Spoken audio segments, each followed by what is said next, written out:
Thank you all for coming out tonight at 7 o'clock. I like to start on time because you've been in here on time. I want to make sure that we respect your time as well. So thank you for being here. My name is Alan Kittleman. I am the Howard County Executive. We have town halls 4 times a year at least. I think in my first 2 years we've had 12. So this is our first one for 2017, and we'll continue to do this. I think it's important for me to be able to hear from folks where they are, not necessarily having them wait to come talk to me. Tonight is very informal. I don't give speeches. I just here to listen to you. And so what I'd like folks to do is when they come up to get behind one of the microphones and they can wait in line if there's line forming. Please state your name and where you live so I can have an idea of where you're coming from. And then we can listen to your questions, your comments. Anything is fine. I will tell you point blank, we have a bunch of folks here from county government, especially our constituent services office. I may not have an answer. And I will be the first one to tell you I don't know. And I think I don't know is an appropriate answer instead of someone trying to guess it. And so we have folks here who will take notes down, so we'll get a response to you if I don't have an answer. I know that there are a couple representatives from the county council office. Is Julia Singleton here? I think, oh, there she is. She's from Mary Kay Siggy's office, and Kim Prime is here from Calvin Ball's office. Didn't see anyone else. You guys aware of anyone else here, Kim or Julia? Okay. Thank you for being here as well. I know that also, I think someone told me, is John Bird here? From Recreation and Parks. He's in the back there. So if we have a Recreation Park question, he's available to respond. And we have some other folks here, too, for other issues. So with that being said, I've already used 2 minutes of the time. I'm open for it. So if anyone who wants to be the first person, feel free to come to a microphone. We'll go probably back and forth. And also, please be respectful of other folks who may want to speak after you. But there are no time limits. It's not like 3 minutes is going to turn off and you guys can't speak anymore. Okay? You're first, sir. You were up. Hi, how are you? Hi, Dr. Kinderman. Thank you for having this meeting and saving costs. Thank you for serving all the people in Howard County. Mm-hmm. My name is Li Zhang. I live in Ellicott City. Oh, okay. Okay. I have my. That's great. Thank you. So, okay. So I understand that you vetoed the CB9 bill recently, mm-hmm. Right? And because you think that this bill is not needed for this mm-hmm. county. Mm-hmm. Right? So what I would say is that I would have agreed with you if mm-hmm. the political environment had not changed. Mm-hmm. And probably you are aware that in the recent several months, and there are a number of Asian Americans that have been shot mm-hmm. in Washington State, in Kansas, and in our area, we have a Chinese grandpa who got shot in Virginia, and we have Indian American citizens here who get harassed by local police because I guess they suspect that she probably is an illegal immigrant. So I guess my question is that now without this CB9 bill, and for me personally, right. I'm a little worried that what I worried is that if I go to say, if I drive, and I ran through a red light. Mm-hmm. And would I be put over by police? Then they'll ask me for my immigration mm-hmm. status. And even worse, right? If I have, say, DUI, and I go to the police station, and are they going to ask me for any proof that I'm a U.S. citizen or legal right. immigrant? And I don't bring this with me all the time, right? And if I don't have one, mm-hmm. and are they going to, take me, keep me there for a couple of days, or give me to ICE? So that's what my worry is, because I think if I get asked all these questions without mm-hmm. any reason, I think not only it's humiliating, and also I thought, it's really scary and intimidating, mm-hmm. and so that's, I guess, what can you do to ensure that the police is not going to, just randomly pull over people and checking for their immigration status, and so that, I guess that's my worry. No, thank you very much for your question, and I know a lot of folks have those type of questions, so I'll give the best response I can now, and I don't want to duplicate it, but I'll say the same if others come up with the same question. Yeah, I vetoed CB9 because CB9 really didn't change the way we deal with anyone in Howard County. Undocumented or otherwise. Our police department does not check on immigration status. They haven't in the past administration. They don't in my administration. And so the concern I did have was that we have our chief of police, Gary Gardner, who I think is very well respected, even among those in the immigration community, and our prior police chief, who's now our sheriff, Bill McMahon both told me that this would actually harm their ability to keep people safe, all residents, even those who are undocumented. And so if our police department is not stopping people and asking for their immigration status, it didn't make sense to me to pass a bill that says they couldn't do that, which would harm their ability to do some public safety in other areas. So that's why I did that. I will tell everybody that Council Chair John Weinstein and I will have a statement that we're going to be doing jointly tomorrow at 3 p.m. To address some of the concerns folks have and some of the issues. I don't want to say too much because John's not here. So we'll be doing that tomorrow to talk about what future plans we're going to be doing as an administration to kind of help people. So Thank you. thank you very much. Thank you very much. I'll go to this side and we'll go back and forth. Hi. Hi, Doug. How are you? Fine, thank you again. Good to see you again, Doug. Yes. My name is Doug Perkins. I'm from Holiday Hills, which is in the Apple. By the way, I just met him. It's not like we're friends. Okay. Go ahead. Anyway, my question goes back a little bit further. I'd like to ask you something about the stun gun legislation. So you brought up the stun gun legislation as an emergency bill, and it passed the county council. My understanding is that the reason for it being an emergency bill was something to do with a lawsuit by someone who could have had a stun gun under the current policy, not law, but policy in the county with no repercussions. The other jurisdictions that were also under that same lawsuit, I'm given to understand, did not react in such a quick fashion. They tabled the issue to give them time to consider the ramifications of whatever legislation they were going to pass. It feels to me like we passed in a panic, and I'm wondering why we passed in what appears to me to be a panic when the other jurisdictions are taking their time. I appreciate it. Thank you for your question. And Holiday Hills, a lot of my friends lived there when I was in high school. We based it on the opinion we got from the Office of Law. And last year, the Office of Law, I think it was in March or April of last year, I don't know the exact time, when the Supreme Court passed the rule that we couldn't have a law that banned stun guns or any kind of electric kind of guns like that. They came to me, and I think the police department back then actually met with, I guess, at a public meeting with the county council and said that we will no longer be enforcing that law because we can't. The Supreme Court says we can't enforce the law. And so we were last fall working on legislation to repeal it because it's not constitutional. And when the lawsuit was filed, we already had the legislation pretty much ready to go, and the Office of Law came to us and said we need this to be filed as soon as possible because we're facing a lawsuit. The lawsuit will become moot if we pass the legislation. We're already working on legislation, so we want to do it. So that's basically why we did it, because of the recommendation from the Office of Law that it was unconstitutional. So thank you. Yes, ma'am. I'm Rosa Kirk-Davidoff. I live in the Oakland Mills neighborhood of Columbia. I would have gone to Oakland Mills had it been built when I was in high school. Okay. I think you've probably heard about the Maryland Trust Act that Yes, I is have. right now at the Maryland legislature, and I just wanted to know if you had like a statement on that or anything, like if it was passed, like what we would do in Howard County. I don't know the bill as well as you do. I've not been paying much attention to that, but if it would do the same thing that CB9 did, I wouldn't be supportive of it because I would be concerned how it would affect our public safety. So are you going to violate it? You're going to violate state law? If it passes, it passes. I mean, if it passes, I support. So you're going to enforce it? If it passes? I will get to you when you come up, I promise. But you didn't finish Yeah. the question. Yeah, I did. She asked me what I had a position on it. Yep. Good evening. I'm Nancy Carlson. I live in Nancy. King's Contrivance. Hi, Nancy. Although the legality of the Deferred Action for Childhood Arrivals, the DACA program, has not yet, to my knowledge, been revoked, and the President has repeatedly stated that non-criminal immigrants will not be deported if they are registered in this program. In fact, a number of legal immigrants with no criminal record have been detained. Revised policies are in motion. It remains to be seen if they will make it to the courts intact. This is not speculative, as was argued in the testifying sections on CB9.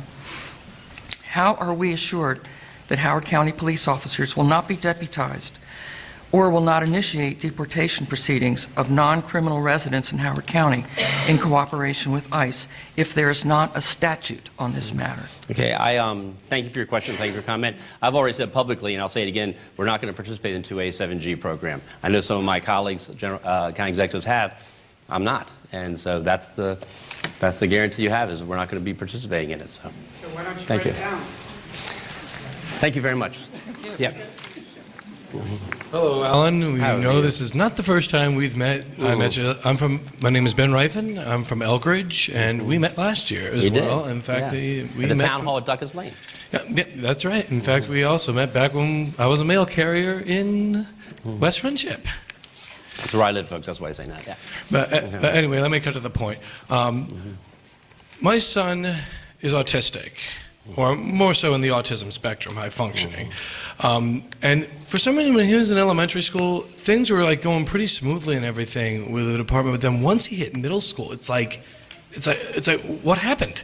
Did I move to like Detroit or something with the when it seemed like with the way how they were like accommodating him, it's like they want to like downsize him to like a certificate program when yet he actually has, you know, a high IQ. I had to get like a lawyer to actually straighten a few more things out. And then just today, I got a note that he was kicked out of Howard County Parks and Rec Aftercare program because he had 2 incidences where he was sort of like aggressive, and my wife and I were trying to get like a one-on-one for him, but they never did that actually. But yet they did do that for him when he was in like the elementary school program before and after, but not the middle school program. Now I know Howard County Parks and Rec are separate from the school system, but I just feel like, you know, I kind of got gypped once my son hit middle school. Yeah. No, I can understand your frustration. I don't have an answer to that question because I certainly don't control that. You know. Well, as the executive, don't you have a little bit of a say sort of with the schools like being higher than the people on 108, just like how the guy in City Hall is higher than the people on North Avenue up on our... Yeah, I would say, Ben, that we have a separately elected school board, and they are a separate body, and the control that the county council and I have is mostly fiscal. We certainly have the ability to talk to them, and I certainly talk to them quite often. Betsy DeVos coming right through, are you going to make sure that like we still are like keeping up with the you know, special ed departments and all that? Because like, you know, I was even raised in a special ed department myself. You know, I grew up, I got married, I had a son, I bought a house, I got a decent job. You know, I don't want my son to, you know, lose off on the opportunities that I had. No. And I can appreciate that, and I appreciate you coming out and advocating for your son. I can tell you that last year's education budget, we made sure the special education was fully funded.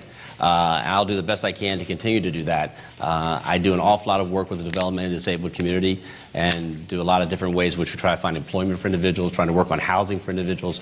So we do a lot of things that are within my jurisdiction. It's just that the actual how they are, you know, dealt with inside the school system is something I don't have actual jurisdiction over. That's the only issue. All right.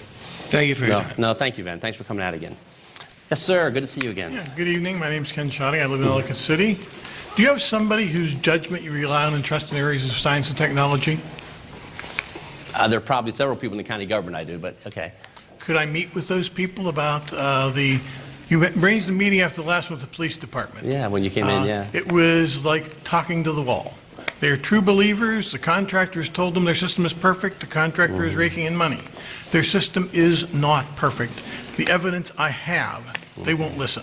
I want to talk to somebody who knows something about science and technology and will understand the arguments. Okay, so, How do I go about doing that? well, now someone write that down. Jade will do it for me there. We'll make sure we write down so that you get to talk to somebody who in the police department deals with that issue or someone else who deals with that I'm issue. not certain anybody in the police department is the correct person. But we'll see what we can They're find true out for you. believers. I appreciate your concern. I know you advocate a lot about the speed cameras, so we'll have someone work with you to figure out who that could be. I'm up to 4. Okay. I watch my speed, I look where they are, I note when I go by them all the time. And they're on the I'm sure I've website, been too. panned twice. The calibration is a waste of money. They aren't calibrating what needs to be calibrated for lasers. Okay. I can go on, but No, I it's not appreciate for it. this No, forum. and I appreciate it. And thanks for bringing it up with us again. I appreciate you coming in and talking to me that one day, too. So thank you. Thank you very much. You got that? J-Dab, you got it? Okay. Yes, sir. How are you? Good, how are you? I'm doing good. You said in a statement that you thought that CB9 was a hollow bill, and you also said that today that you think it wouldn't do anything. So the fact is, as you can probably see tonight, there's a lot of people who care about this bill and think that this issue is very important to many people. So what are you going to do to make a bill that is not a hollow bill and will do something for these people? Okay. Again, I don't believe you need to have legislation to do this. I just don't believe that. I think that... What's going to make that like a thing that people can trust then? Because if you just have a word, then you can change that whenever you want. Sure, and I can tell you in the last 10 years, has it been changed? Well, this is different because Trump is president and he has But- policies that are very different. But Trump's policies, I can't control.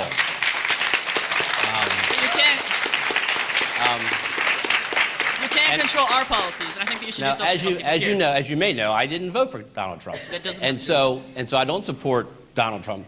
But I'm just telling you that the local Howard County government cannot make a law that changes what might happen in Washington. So we can only affect the issues here in Howard County. In Howard County, we do not stop people. We do not question people on immigration status. Right now. And no, well, didn't for Ken Allman. No one came out and said change for Ken Allman. I'm just Trump saying. wasn't president then. No, but It's not the same I'm saying, issue. but there were issues back then. I mean, people talk about their issues. If individuals were not willing to come out when President Obama, because I mean, people come and told me they were fearful when President Obama was here.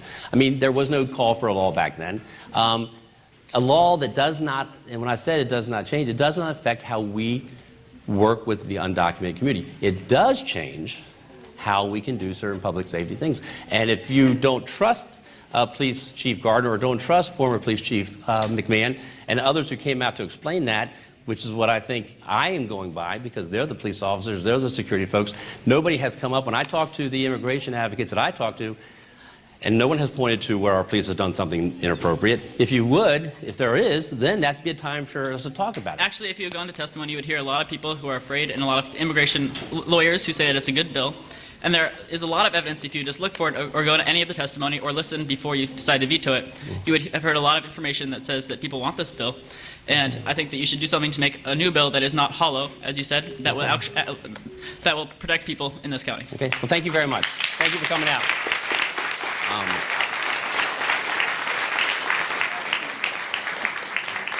Thank you very much. You're up, Christine. Hello. Hello, Christine. When will we have the pool at the North Laurel Community Center? Yeah. Oh, they're here. They're here.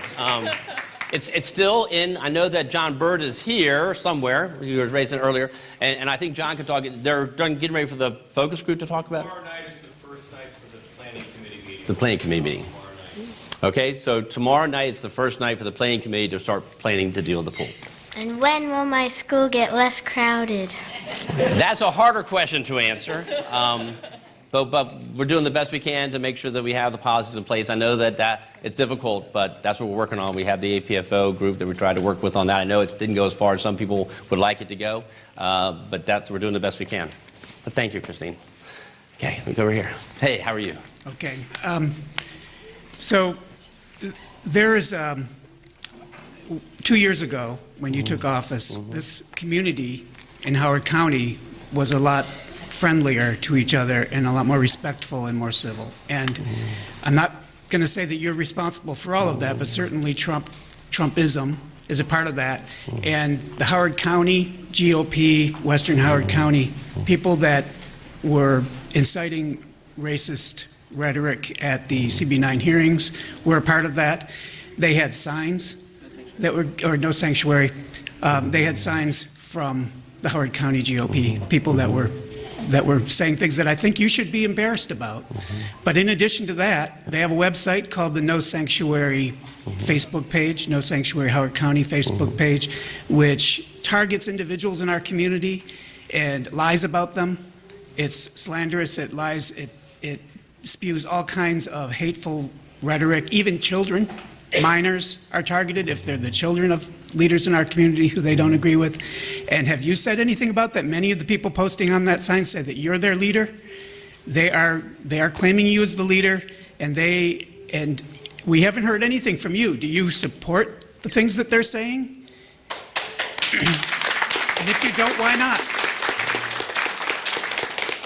I actually don't know what's on that Facebook page, and I don't follow those, but I can tell you I don't support anybody who's out there with hateful speech. I've contacted on you one side. twice about content that was put there that was slanderous, directed toward people in this county, and you never responded. So you've had a chance to find out about it. No, but people, whether we like what they say or we don't, they have the freedom to speak. And if Yeah, it's but they don't have slanderous- the freedom to lie about people. No. There's a process for that, and it's not the county government to do it. It's the process for individuals. But I mean, if somebody is being slandered or Right, lied if they to- have $1 million for slander or No, whatever. it doesn't they take $1 could- million. they could But, sue. No, you need to yeah. take a stand. This is your party. Howard County GOP's is supporting this hatred. And that's where a lot of this tension is coming from. It's not just the national level, but it's right here, and it's your party, and you haven't taken a stand. You haven't told them to take down that site. Okay. I stand for my own principles. I stand for myself. Everyone knows, if they haven't, they know that I've a lot of times bucked against my party for a But lot of different things. you haven't told them to take it down. They say you're their leader. Well, a lot of people can say I'm the leader. It doesn't mean that I'm their leader. So you're like Trump on the whole Duke thing. Oh, I'm not going to distance myself from the KKK because the KKK supports me. They're smart, right? Is that what you're telling me? No, that's not what I'm saying. Well, then take a stand. Do you support this site? Do you support these people who are slandering people in this community? I support civility on both sides of the issue, and I have stood for that as long as I can remember. Anyone who knows me knows that. You can say that, but what about these I can people? tell you. I stood up for things like marriage equality, repeal the death penalty. I stood up. I got terrible, hateful things from people on the right-hand side about that, on the right. So I just do what I think is right. CB9, I didn't call on anybody on either side to say that you're not wrong, you're wrong for this, or you're being mean to this. I just said, basically, here's what my belief is, here's what I think is the best for the county, and I represent every resident in Howard County, and so I'm doing what I think is the best for Howard County. Are you going to continue to take support from the Howard County GOP if they don't distance themselves? I think that you're a little broad when you say the Howard County GOP. There's a lot of people in the Howard County GOP. They put their names on it. No, they put their names on the flyers, and then those people pass the flyers out. So they've associated themselves. There are people in both parties that probably do things inappropriately, and let them do what they want to do. I do what I think is best. If I were part of an organization that was doing things like that, I wouldn't be giving them money or signs or flyers to hand out. Okay, I appreciate it. I think you can do the same thing. Thank you very much for coming out. Thanks for expressing yourself. Yeah.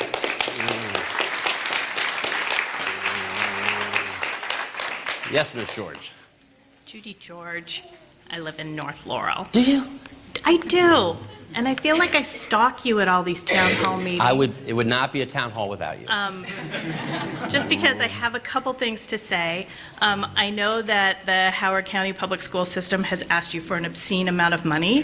And, $64 million new. and I hope that you can come up with some of their funds and you find a way to tether the money or put limits on it so that it's actually spent where it's supposed to be spent and not into the black hole of, oh my God, there's no money left, and it's always seemed to be taken out of special ed or different areas. And I'm really tired of that because I am not the richest person that lives in Howard County, and I just don't have that much money to be able to spend just on a whim because somebody thinks that something's a good idea with no research behind it. So there's that one part of it. I know you told Christine, my daughter, that you're doing the best you can. I feel like you are dragging your feet a little bit on the APFO. That report has been out for almost a year now, and I would like to see some action because people talked about it a little bit before the planning board presentation. So we would like to see that come to fruition sooner rather than later because we're kind of tired of our kids being packed in like sardines. And there are parts that you can control through DPZ. And so I am asking you to, there's nothing you can do with certain parts of HCPSS. I understand there's a separation. There are things you can do with Department of Planning and Zoning. So I am asking you to make some changes so that the kids are a priority instead of the developers. Okay, well, I appreciate that, Judy. I appreciate that, Judy, as you walk away. Thank you very much. On the first part, I want to make sure on the first part, the way the school budget works, if you're not familiar, is that they have basic categories. And generally what happens in the past is that the county executive determines how much funds are available to the school system. They tell the school system that, and they put it in the categories the way they want to do that. As you know, last year we didn't do it that way. I put it in the categories to make sure that things were funded to where the special ed and other things like that. That is where our authority ends. We can't talk about what they spend inside the category. We can only give them what goes into each category. So I just want to make sure people understand. So when you say put a tab, the only thing I can do is say, okay, I'll give you this money. It has to be used for special education. What they do inside the special education, I can't tell them. That I don't have any authority. Well, then ask for an audit. I would love they're to have. doing it. I would love to see a forensic accountant go in and find where all this money is because I don't know Right. where, like, all of a sudden, there's like always money that's mysteriously missing, and I'm talking to you, even though I've also said the same things Right. at the school board, but Yeah. you also give them extra money, so I'm going to ask you to, Yeah. you know, where's the money? That's Yeah. what I want to know. Well, I appreciate it. Thank you very much. And the second part? The second part about the, what's the second part? Oh, about the DPZ. I mean, I And didn't... the report? When are you bringing Well, that to well, the county council? Well, the report was done a long time ago. Now you're talking about when bringing legislation to the county council. Yes. We took the legislation to the planning board, so that was out there already, and people had a chance to make comments on it. People had I seen... did. Yeah, no, so I'm saying, so that's where our whole process was. We wanted to give people more opportunity to review the legislation than simply filing with the county council. So we put it in front of the planning board so people have a chance to review it. And so now we're taking some of the feedback we got from that. We're putting the legislation together. So Carl's back there. I think, when did you expect it to be filed, Carl? Okay, because the budget says it'll be filed in May for June consideration. So then it could be July or But that depends September? it depends on the county council. Okay, so if anybody has questions about APFO, I'm having an APFO 101 class, so when it comes to the county council, you can be informed. Good. Thank you, Judy. Thank you very much. Yeah. You're next. Yeah. Good evening, Sir County Executive. My name is Hori Hadgu. I live in Savage, Maryland. So first I want to say thank you for willing to serve in public service. Thank you. Having said that, I wanted to talk to you about CB9. One of the issues that were raised about CB9 was safety. There were concerns that crime will rise in Sanctuary County. So I'm a nuclear engineer, and in my profession, we do a lot. We think about safety a lot, and we pull data and we churn data on a daily basis, analyzing systems so that they're safe. So naturally, I went to data, and I want to share with you 2 data points. Yeah, thank you.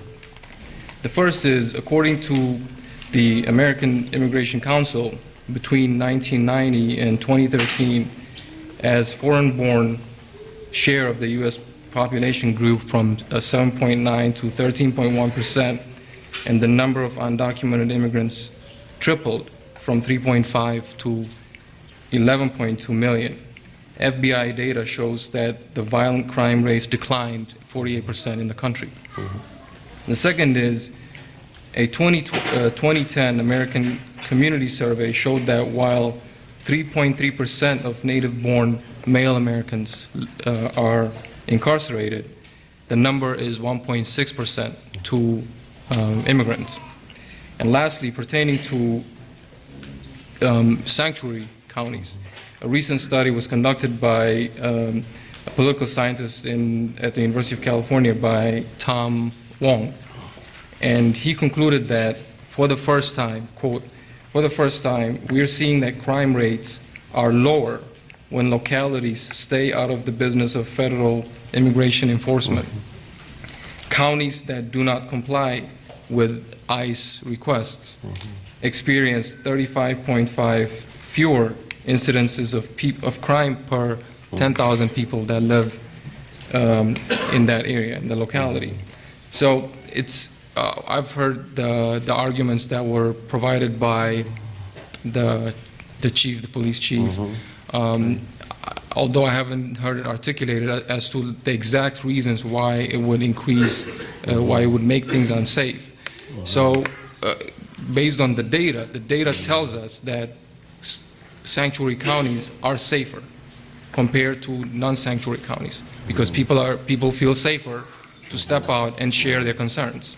When they face domestic abuse, if they face crime, they are more willing to call police officers, especially in this political climate. And if we don't acknowledge that, at the very least, that this is a threatening time for immigrants, at the very least we should do that. But going forward, though, we should make it so that people that feel concerned should come out and be willing to call police officers. So I guess my question is, if that's the case, if the data says that, why don't you want Howard County to be safer? Okay. My point would be is, I never said...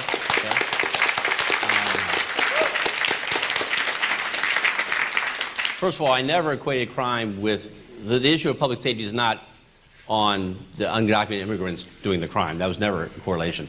The issue was our ability to do certain crime efforts, such as the gang violence, or, and again, I'm not saying it's undocumented doing gang, but just the gang violence and human trafficking and child pornography. There are several different ways the police department, at the work session, if you were there, if you watched it, they explained how they need to have the ability, without this legislation, would not be able to do that to be able to deal with these issues, these crimes. And so that's the with all issue. due respect, those reasons were not articulated properly. It was very clear that those people that they were describing was more of injecting things that would not be relevant to this issue, because we saw if sanctuary counties make people safer, if this law has been shown, clearly those kinds of incidences would be accounted in that kind of study. So it's not really clear. It wasn't really articulated. So I'm sorry. I just don't understand. Okay. I know, I appreciate that, but I mean, that's the point they made. I watched the work session, and I understood where they were coming from, and they had a lot of people talking about, explaining that, and I think they made their point. And the point being is that we have to have the ability to deal with some of these criminals that we wouldn't be able to have if the law passed. Again, while we also have the way we handle undocumented now is not unsimilar than most places around the country then do it that. So it didn't make sense to me, and we can differ, and I know we can differ. It didn't make sense to me to give up the one when the other wasn't an issue. But I appreciate it. Thank you for letting me know your thoughts. Yes, sir. My name is Bernie Rauscher, and I and my family, we live on Howard Lodge Drive on Do you really? Yeah. a small horse farm in one of the Yep. still undeveloped parts of Howard Yep. County. I know it And well. I'm here tonight to talk about an issue we've been having with DPZ that concerns the Walker Meadows? openness, transparency, and accountability. Okay. Basically, a year and a half ago, we went in there with a short list of concerns. We're actually about a half a mile away from the subdivision. The biggest one being that we don't want people trespassing on a road that we maintain with our Right. hands. Right. And the concern of several hundred people is that these roads will be used as a shortcut to the interstates by commuters. We have voiced these concerns repeatedly.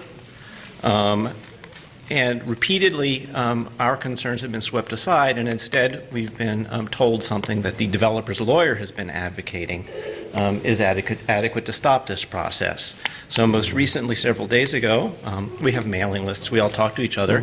Several of us wrote to DPZ, and we all received substantially the same form letter, pretty much, from Mr. Kent Shoebrooks, which completely ignored the question that we'd been asking for a year and a half and addressed some completely unrelated concern. And we have a long history of these form letters where it's just clearly copied and pasted, and we all talk to each other. So basically the sentiment is we're not being taken seriously. This particular lawyer has been invited out to the area, unbeknownst to some of the neighbors, and to get back there he has to trespass. The property owner actually trespassed to come put private property no trespassing signs all over her own property. So why aren't we being taken as seriously as this developer is? It's a simple request. You know, why? The mere fact that this woman wants to put one additional or two additional houses on a lot is forcing several hundred people to accept violation of their own property rights. So what are your thoughts on that? No, I appreciate it. And I'm sorry if you, I thought that there was a lot of communication going back and forth, and I've actually had communication with DPZ on this. They come talk to me when certain issues come up, and there was a lot of different things. Now, the Howard Lodge, and I know it, I have friends who live on Howard Lodge. One of the issues is the Galeases have that as a private drive for them, too. Nope, they do not. I pulled the deed. So then how do they get back to the house? They trespass. Okay, you're saying they're trespassing. Okay, well, that's They fine. have, That's they have fine. access to the public road on the other side, but Okay. it's more convenient. Okay. So Okay. they trespass, as do their Okay. contractors and their construction Okay, and vehicles. that's new. I didn't know that. Well, the point being is they're going to be building a road there. And they're not. It's a no. private I'm road. talking about the other way to come through Mayapple. They're going to have Mayapple come in, and that's how the people will be leaving. Now, No, if it's they're leaving our private drive open as a shortcut. okay, well, and I guess has there been discussion on having a gate there so no one can go through there? I don't know. I'm just asking. Yeah. The woman is having a disagreement with another neighbor. Our stance, quite frankly, is it's up to her to solve her legal problems with her other neighbor. Okay, I don't know who We these are. view it as being her responsibility to solve the problems of her subdivision. This particular lawyer has repeatedly asked us to come up with clever ideas for how to solve it. We frankly don't care. Nobody is forcing her to build anything. Nobody is forcing her to maximize the number of lots she squeezes on her property. She can solve our issue by the simple expedient of building fewer houses, building houses in different places, making an agreement with the other property owner that's causing a problem with her on the other side. It's just a simple matter of DPZ is putting the needs of this one developer above several hundred angry neighbors back there at this point. Okay, I just want to make sure I understand. So, but if it's a private drive, and I know the road where you're talking about, and if they don't have the right to be on it, what prevents those who do have the right to be on to put a fence, put a gate there? Because if she can't use it, and you guys have the right to do it. I'm just asking, I'm being serious. It seems to me that if it's something that you guys have access to but no one else It's does. a legally complicated situation between her and a neighbor on the other Okay, side. but no, but when you say her, is it Gillies? Yes. Oh, okay. But I guess I'm at a loss to understand why there's an issue. If she doesn't have the right to be on that road, then She there shouldn't doesn't. be an issue because she can't force people to. Well, I would suggest Yeah. that this is a Yeah. little bit too Yeah. provincial a concern. Yeah, I for understand, this I group, understand, yeah. But Okay. perhaps we can talk Okay. on the phone later this week. So Okay. I'll call your office. If and you we could do that, and then if someone else can maybe talk to Mr. Siddiqui over there, just to make sure we get your name. Okay, that Thank you sounds very good. much. Thanks for coming out, and I appreciate that. Hello. Hi. How are you? I'm Carol Relitz Hi, from Carol. Laurel. I was with the one of the original organizers of the Women's March. Very good. Yes. Very congratulations. Thank you. So, thank you. Here's my question. Yes. I'm sorry to be doing this to you. That's okay. But I looked a lot of stuff up. That's fine. The last time the immigration law to become a citizen was in 1952.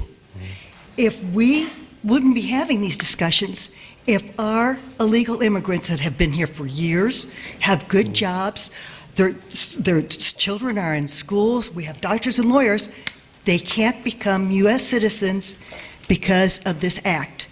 The amount of money that it costs to even start the forms, get a lawyer, is unbelievable. So I hated to do this to you, but You're not doing anything. but I. You're not doing anything. You're doing fine. That's fine. But how? Again, if they all want to become U.S. citizens, they've been here forever. They can't go back home. Why haven't we just changed the law and allowed a lot of these, like the data the other gentleman had? I have the same data. They would love to be part of us, vote. They already help us. They help with the economy. Why haven't we changed the law?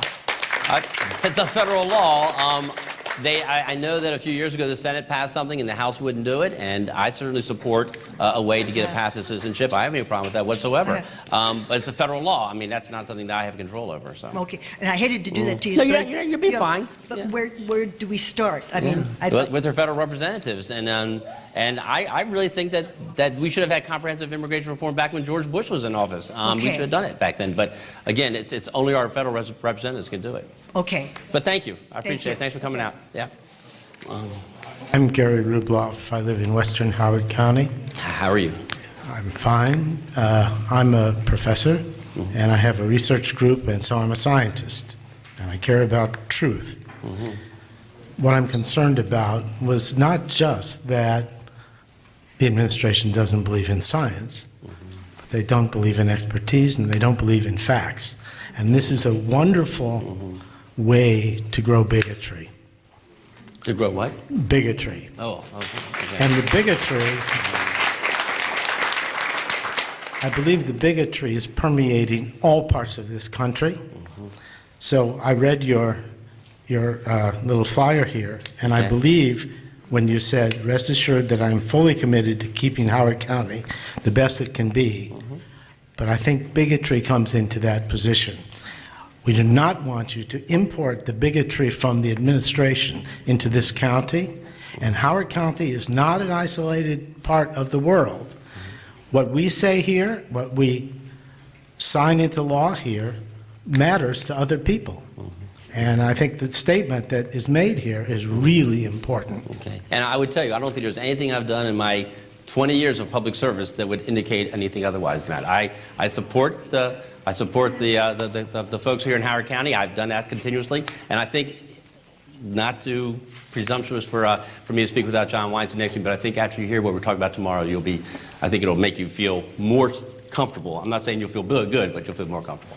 Well, I have students from other countries. I'm sure. I have a DACA student in my group. The impact of what has happened in the administration is unbelievable. No, I appreciate that. Thank you very much. I certainly understand that. Thanks. Thank you. Hi, how are you? Nice to meet you. How are you? Good. I'm well, how are you? Good, thanks. My name is Kristen, I live right down the street. Oh, good. So a couple times this evening, you've stated that County Bill 9 would have done nothing and changed nothing about the way that we run the The way county. the way we treat the undocumented wouldn't have changed. It would change the way we do some public safety. Okay, so how exactly, which parts of County Bill 9 would change parts of public safety, and how exactly would those be negatively impacted? I haven't heard any support for the statements, I've just heard your statements. Okay. Again, I don't have I mean, it was done at a council work session, but I don't have all the details on my mind right now. But the police department said their ability, one, to work with the federal agencies dealing with gang violence, their ability to work with the federal agencies dealing with human trafficking. Oftentimes, they have to do across jurisdictions, and so they need to be able to work with people across jurisdictions, across state lines even sometimes. The same thing with child pornography. So that's what they explained at the council work session of why that would cause them to have a difficult time enforcing those laws or investigating those laws. And again, they don't do any immigration enforcement. We don't do that in Howard County.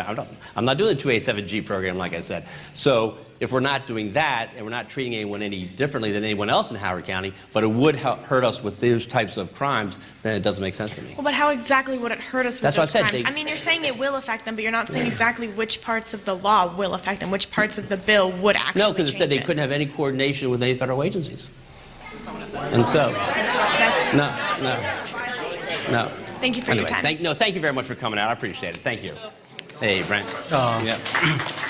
I thank you for your disproportionate amount of time that you've dedicated to allow me to advocate for the community, for safety, for history. 2 weeks ago, my daughters, Judy's daughter, were out here for a Girl Scout event at Reservoir High. First time there. My daughter got to see where she'll be going to high school, and she got to see the trailer circling it as well, and the little creepy path to the Maryland Building Industry Association across the street. Directly across the street, if I can orient myself here, was the Iager Farm. We're related to them, a historic farm that we fought to preserve, and the county changed some laws to allow it to be developed, and it is not there tonight, as well as our other family home on Whiskey Bottom and the Duval Farm. We faced many historic properties which have been lost due to changes made by the county to facilitate development. So with the development coming in at Maple Lawn, my daughters were looking at their school. It's at 100-some% right now, and it'll be up to 120% by the time they leave that school system. But they're not alone. Howard High School is the same, Duckett the same. We've approached how to address this through APFO and other methods. And one thing that is becoming, how can I say, I wouldn't say disturbing, but there is a necessary need for us to evaluate, since we're looking at budget cuts, since we're looking at increased student-teacher ratios and all sorts of other workarounds to deal with increasing enrollment. The growth component is rarely reported as what its true cost to us is. We rarely hear what the true cost of a seat to the school is, or a unit of measure for the parks, or for a certain amount of ambulance service or fire service. I know there are efforts underway to make improvements. However, for us to truly make these improvements, would you be willing to have your advisors advocate and work with the public to actually calculate what the true impact is of the various things that are coming to our neighborhood? I understand there are things related to existing growth, but if we can calculate that, we can work to solve it and advocate as a community to work with you to solve that. Okay. I think we can have, I know you probably met Jeff Brown now when you were doing the ADFO. I think he would probably be the person who does all those number crunchings for us. So again, I see J-Tab writing down. So what we can do is we can see if maybe he can sit down and try to work with you to figure out how to calculate that. Each and every budget cycle where capital expenditures comes up, this is the basic math. And Okay. Miss Susan Garber did a beautiful blog the other day where she tried calculating it for the courthouse. Okay. I highly suggest reading that for Okay. an example. Thank you very much, Brian. Thank you. And thanks for your service. He's been involved in many commissions. I appreciate it. Thanks. Hi, how are you? Hi, I'm Dawn Pop. I live in Elk Ridge. Hi, Dawn. This is a really scary time for a lot of people in this country and a lot of people in this community. And I've been very disappointed that I don't think that I've seen that you've made any kind of statement about either Muslim ban 1.0 or Muslim ban 2.0. And so what I want to know is if you aren't willing to speak out against that, why should our Muslim community or any of us believe that One Howard is anything more than just an empty hashtag? Okay.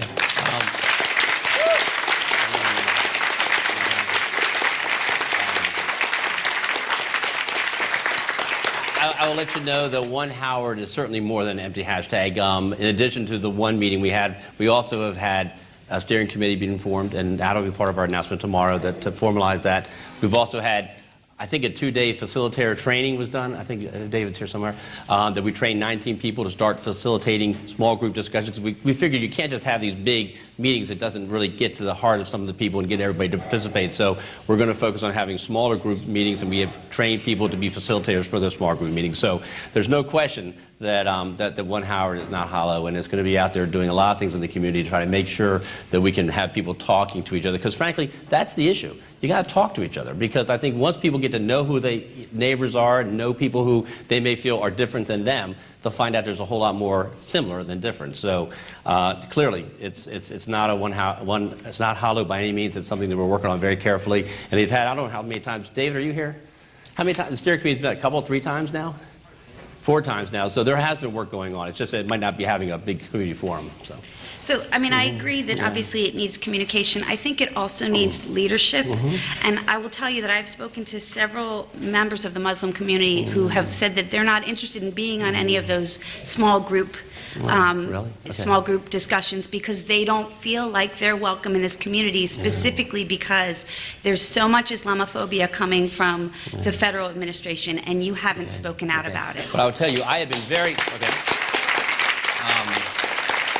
I think if you talk to many people involved in the Howard County Muslim Council, which was formed back when I was on the county council, I have been very active and supportive of that council, and I was the first county executive to have an iftar dinner sponsored by the county. So I've done an awful lot to show the Muslim community that they're welcome and we want them to be part of our community. So I think I've done a lot for that. I think most of the people who are involved, at least the council, others know that I've done that. So thank you.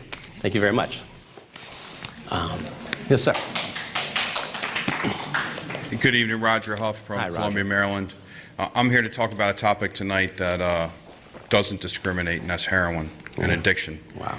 And a couple things I wanted to bring is, you know, have we gotten our heroin coordinator in place yet? I haven't seen any. Yes, I think so. Do we know, I don't know if the police department, do we have them in place?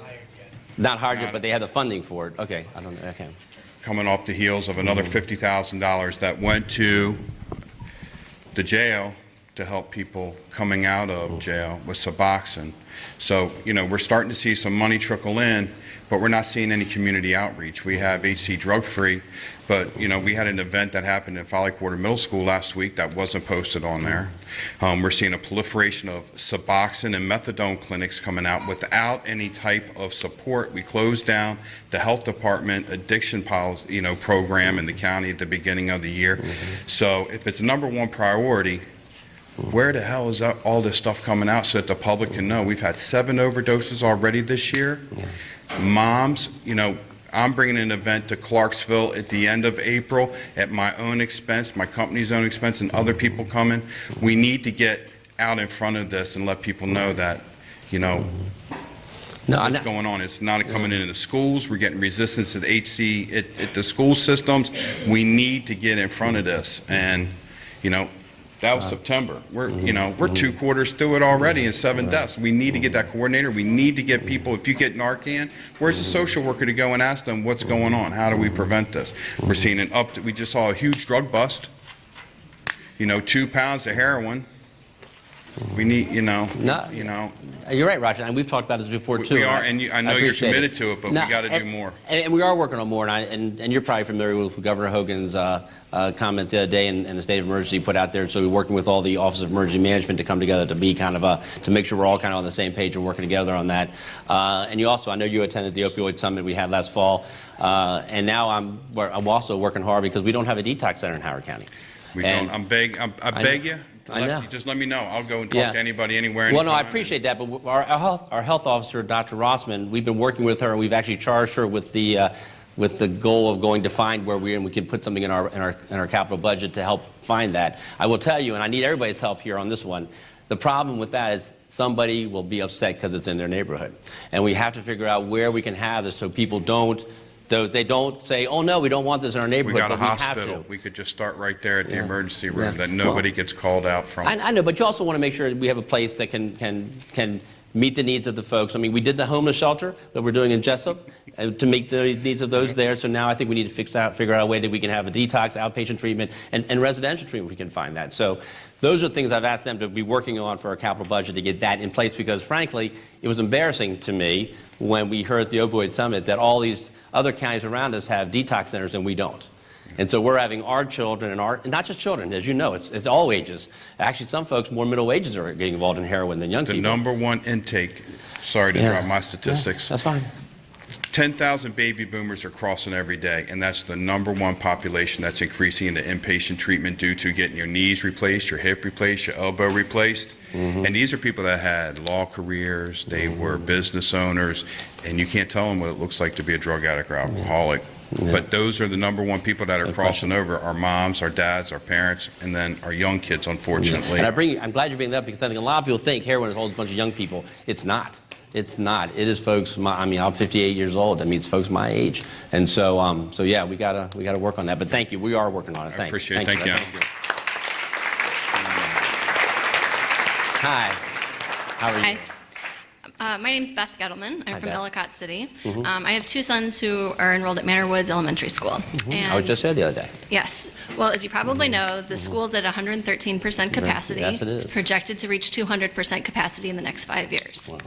We might be an outlier in what's happening, and we're hoping that a redistricting conversation is going to start soon. It but is in May. I've been told that it started in May. Fantastic. But as I've learned in the discussions in the community about what's going to happen next, the overcrowding situation is happening throughout Howard County. The Howard County Public School System's feasibility study conducted last year says that more than 50% of Howard County schools will be at 105% capacity or more in the next 5 years. You mentioned earlier this evening that you thought some people didn't think the APFO changes that are coming before the County Council went far enough, which suggests to me that you think that they do. Could you speak to why you think you do think they are going to go far enough? Because the way I understand them, the developers will be allowed to continue developing until a school reaches 110% capacity, and even then they can continue to develop as long as they pay a fine, which in most cases will only be a few $1,000s per house. That doesn't seem like enough money to build a new school for all of these kids that are coming into the system. So could you speak to the changes that, and why you think they go far enough?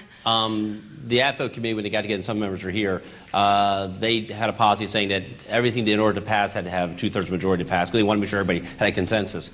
And so everything that we put out there were things that got the consensus and sometimes unanimous. And we had folks in the development community and we had residents there. We had folks like Brent Lovelace and other folks there.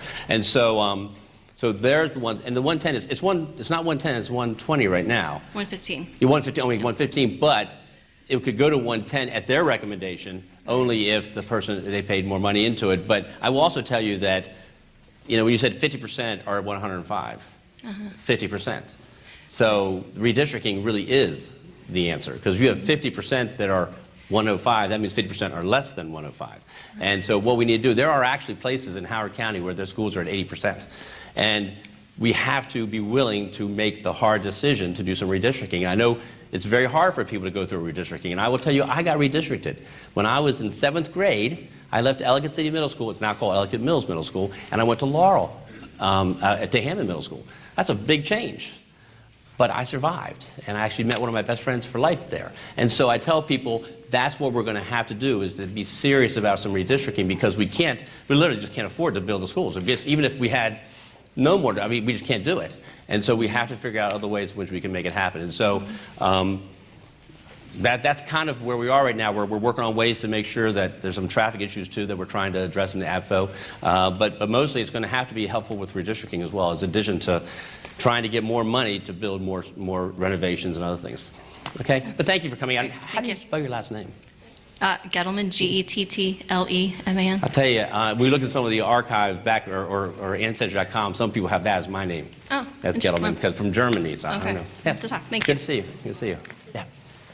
Hi, good evening. My name is Jennifer Cavey. I live in Ellicott City. Hi, Jennifer. Last time I saw you, I was in your office with my son and his baseball team that was going to Cuba. Oh, yeah, from And Cuba. How was that? It was awesome, and I do That's want neat. to take the time to thank you. But let me just tell for meeting with can you tell everybody what happened there? Tell me what they might not know. Well, yes. So my son and his baseball team of 15 and 16-year-olds, we traveled to Cuba 2 weeks ago, and we were the first Americans, we were the first from Howard County, the first from Maryland to go and do a Goodwill baseball mission tour there. It was awesome. It was awesome. It was, and Yeah. your meeting with the boys made a huge impression on them. That's and great. for many of them, that was one of the highlights. I'm So glad they were there. that was I'm great. glad they went. Thank you for doing that. Yeah, so Okay. now. Now transition.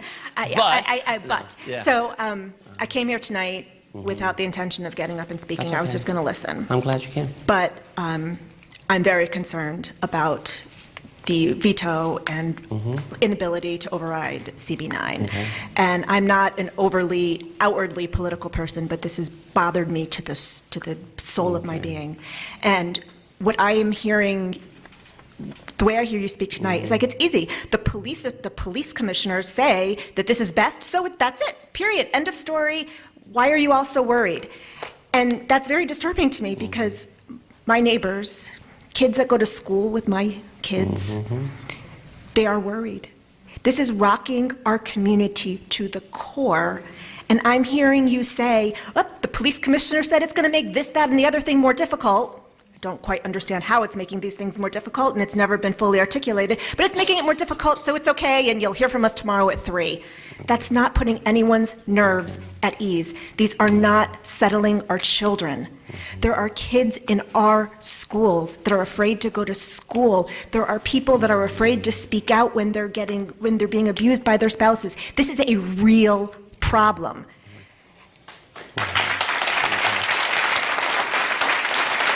And you're making it sound like vetoing it was just the obvious answer. And it isn't the obvious answer. This is a complex issue that affects our neighbors, our friends, and our children. And I know it's not easy. I know it's not easy politically. I know it's not easy, perhaps logistically. But the number one job of our public officials is to care about our most vulnerable residents, and that has not been done. Yeah. Thank you. No, thank you. Thank you.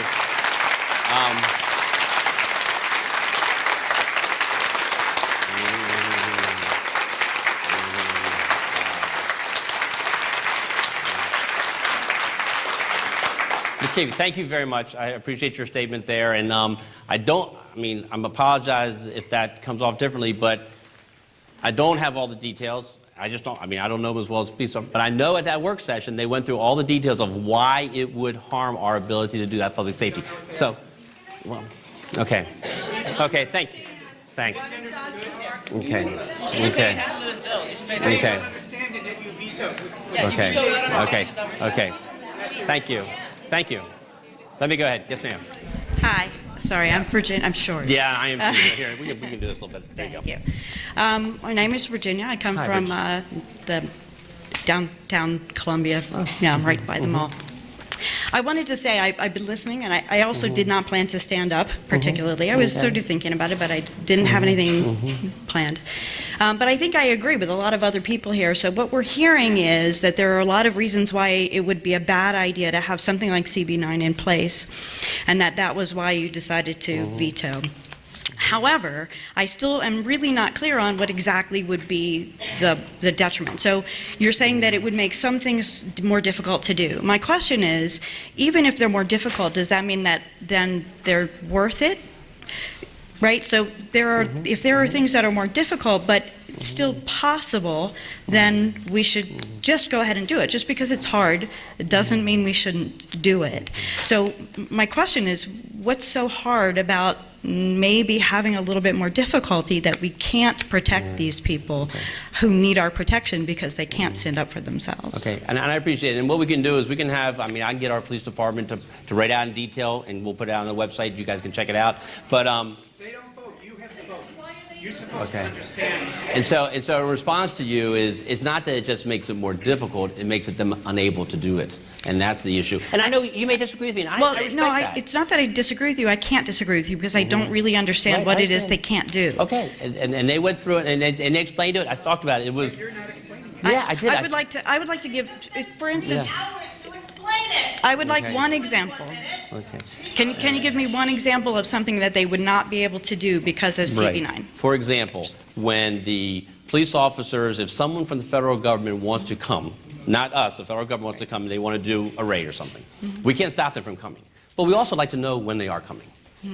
So the concern was, because there was an incident on Route 1 a while ago before I was in office, where the federal agents came and did not tell the Howard County Police, and all of a sudden people started shooting.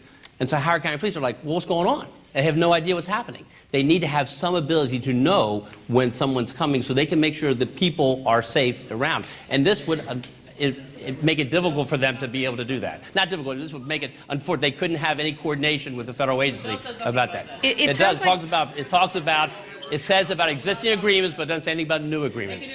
It sounds a little bit like, though, what you're saying is that it would make it more difficult for us to be at the mercy of the federal government when the federal government is talking about building 5 times the amount of detention for ICE people. We're not doing that.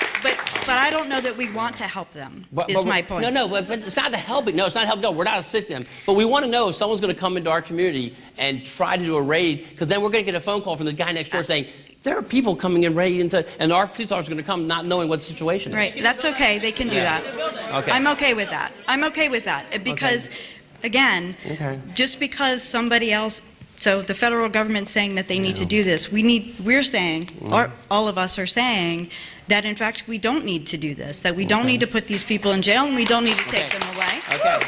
And therefore, Okay.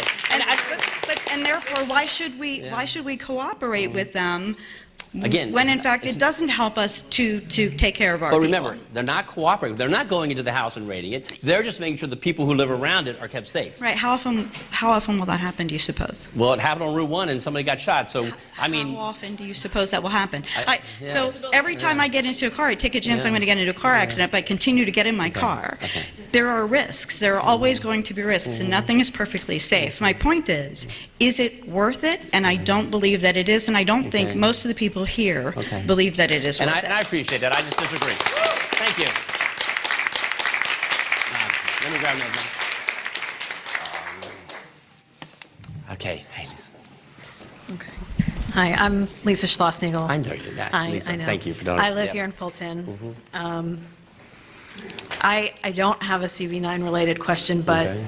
you've gotten my emails, and my heart is thumping here. It represents a lot of our concerns. understand. So, Yep. sorry. No, thanks. Lisa. I have, my huge passion is education. So I have a short-term and a long-term question for you. Okay. Last year, you directed money to, specifically in the The budget, categories, in the categories of educator salaries, special education, and the additional teacher positions Right. last year. Right. What categories of the school budget will you identify as priorities this year? And will you commit to funding the negotiated agreements? Because if I understand correctly, it was a It was a two-year multi-year agreement, yeah. agreement. And will you also commit to funding the board's request to restore the recently cut paraeducator positions that have been lost and shed from the system over the last couple of years. So that's my short-term question. Okay. You want I to do that first? Yeah, if I could, 'cause I'll forget, Lisa, I'll forget. I hear you. I can't commit to what I'll do because I haven't got their budget yet. They haven't delivered it to us. And so I can't say exactly where. And also, we know that the governor fully funded the education budget according to the formula for the state education. I will tell you, though, it's much less than it was last year, even though he did fully fund the formula. And for us, we had the same issue. There's a $64 million request for additional money from the education, from the school system. I haven't seen the budget, but that's what I've heard. And we were going to have $40 million in new revenue for the entire county. So clearly, you can't fully fund the school system. You can't, unless you want to have a 13% increase in your property taxes. So we're going to have to deal with that and figure out where we can do certain things. The Spending Affordability Advisory Committee unanimously met and recommended that we don't give anything more than maintenance of effort. Maintenance of effort is a requirement that you have to give to the school system the equivalent of what per pupil cost was for the previous, I guess, 2 years, because they don't go to the last year. And so we look at how many new students they have, and they add that to it, and it's $7.7 million. So the negotiated salaries, when I met with the school system and the chairman and the vice chairman of the board, it's about $23 million. I don't know if there's going to be the money to do that. And so it may be up to the school board to move things around, or maybe we'll do it. I have to wait and see maybe we can move things around the categories to make sure. I want to make sure that the negotiated salary increase is honored, but it's all going to depend on how much money we have to do it. Was there another one to it? No, that was the short term. Okay. You got that. The long-term question is, what are the types of things you expect the upcoming Children's Board study to investigate and suggest? You said you tasked them with a long-term study in your State of the County address, and that had something to do with like your vision of a 24/7 Right. education in the Right. county. What Okay. does that mean? What do No, you I have in appreciate mind? that. What you're talking about is the local children's board, which most counties is called the local management board. For Howard County, we call it local children's board. It's a requirement from state government to have that. And we have a new administrator for that. Her name is Kim Eisenreich. And so basically it's her charge, I met with her just the other day, is to work with stakeholders to figure out how best we can use Howard County resources to help our students, mostly before and after school. I mean, because in 24/7 kind of sounds like what it means, is that what can we do to make sure that they have the resources they need all the time, and not just the school system only has them for that short period of time. You know, what can we do to make sure that children before the age of 4 can get some resources, some help?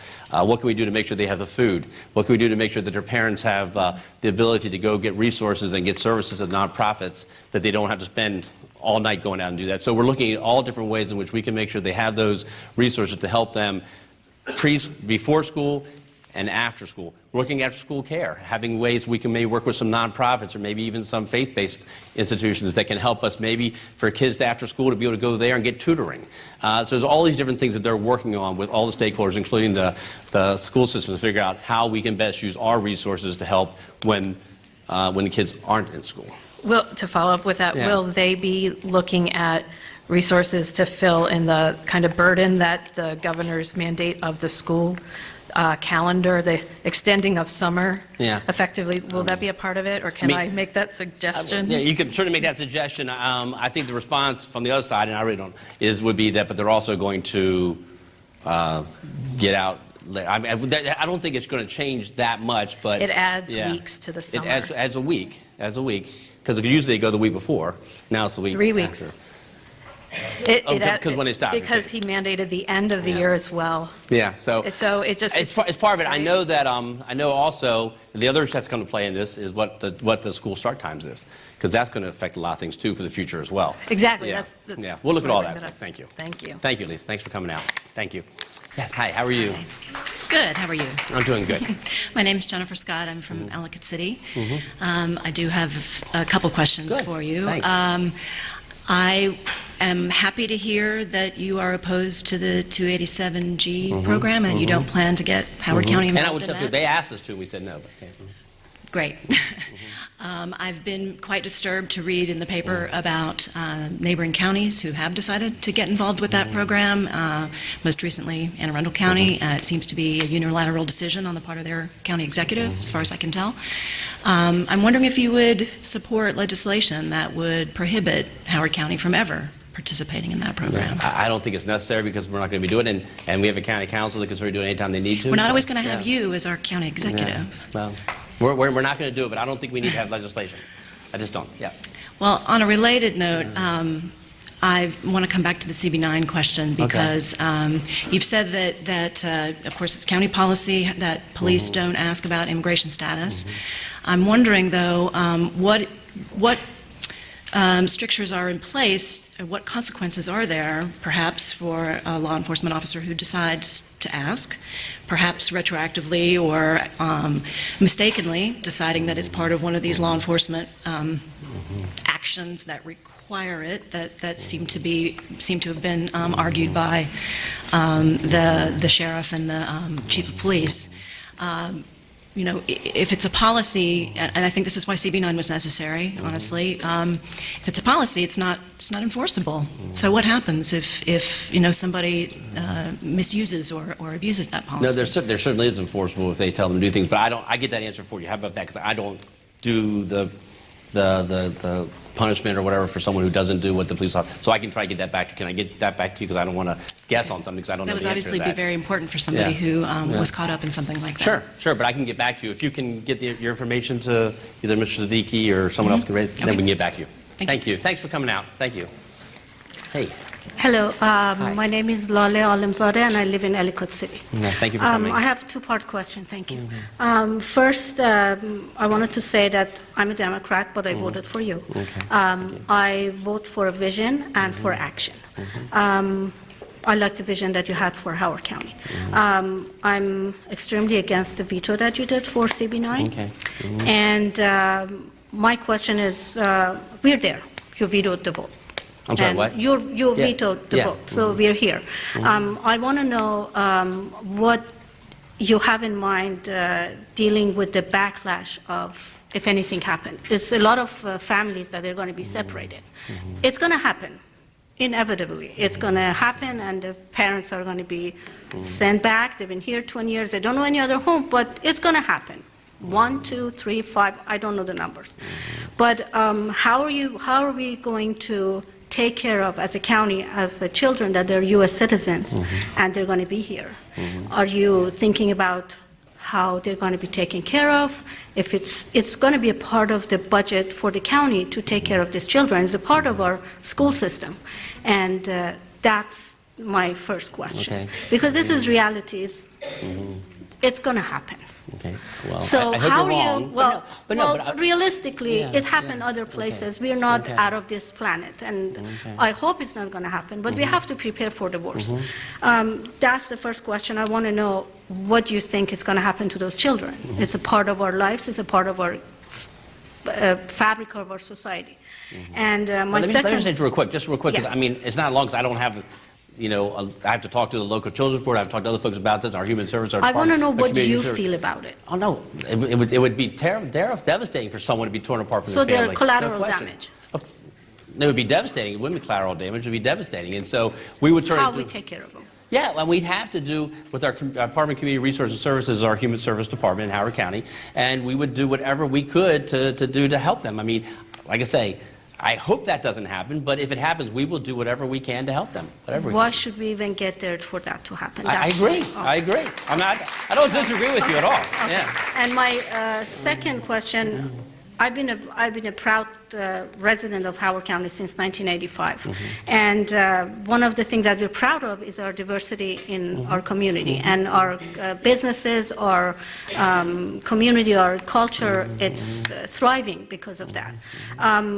I want to know, as I said, I vote for vision and I vote for action, and I want to get to know you better. I want to know what you think personally. I don't want a political answer. I heard enough. I want to know what you feel about the travel ban, because it's affecting our community. It's a lot of families that the grandparents can come here. Parents can come here because their kids are having kids and they can't come here to see their grandchildren. These are emotional issues, and we see a lot of families, they're saying, in my business, I'm a realtor. I talk to people and said, I'm leaving because if my parents can't come here to see my child, their grandchild, I don't want to be here. I'm contributing to this community. I'm a part of the fabric of this community, but I can't take it. I can't be happy here. So what do you feel about that travel ban? And in my opinion, a lot of it is baseless. And what do you feel personally about that? And as a leader of the community, what do you say to the people that is affected, and it's going to affect for years to come? Okay, I can tell you, I would not put it into place. I don't think it's necessary. I think that we need to allow people to come into this country. We need to have an immigration system that is easier to get into our country legally, so people don't have to try to come in illegally. And so I think that we need to try to figure out how to do a comprehensive immigration system.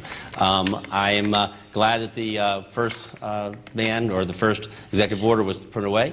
I would hope that we would make sure that people feel secure here and can come and visit here. I don't want to have that ban. So you don't agree with it? No. Okay. Okay, good. Thank you. And I also, one quick question. Sure.